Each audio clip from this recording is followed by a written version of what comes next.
रुकन असम्बली मलकपेट वो सदर Muslim minority welfare association Ahmed Balala की सदारत में उर्दू मस्कन सालार मिल्लत ऑडिटोरियम में एसोसिएशन की 5वीं रियासती कॉन्फ्रेंस का इनेकाद अमल में आया। मज़कूरा कॉन्फ्रेंस में मुसलमानों को दरपेश मसाइल और मौजूदा चैलेंजेस पर तफसीली गौर वखौज किया गया। इस मौके पर रुकन असम्बली अहमद बलाला, रियासती जनरल सेक्रेटरी मोहम्मद अहमद अली समेत दीगर मुकर्ररीन ने अपने ख्यालात का इजहार किया।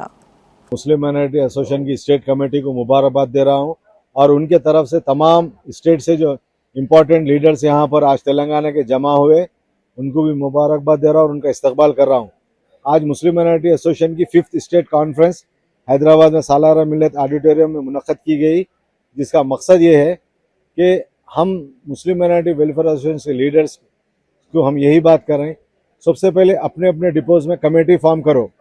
ताकि जो हमारे मसाइल चल रहे हैं डिपोज में, आप लोग देख रहे हैं डे बाई डे वर्कलोड बढ़ रहा है और उनके लिए कोई बात करने वाले नहीं है। तो हम मैनेजमेंट से और गवर्नमेंट से यही अपील कर रहे हैं, जिस तरीके से SC ST वालों को जो है ना DM से और RM से मिलने का परमिशन दिए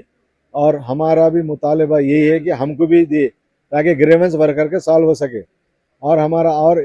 जो अहम चीज़ है हमारे प्रेसिडेंट अहमद बलाला साहब के सामने रखे, जो मुस्लिम माइनॉरिटी के प्रेसिडेंट और मलकपेट MLA है, उनके सामने हम बात रखें। तो प्रेसिडेंट साहब भी तयखून दिए कि ये बात जो है ना ट्रांसपोर्ट मिनिस्टर और MD तक ले जाएंगे और हमारे जो मसाइल है उसको इंशाल्लाह हम हासिल करेंगे।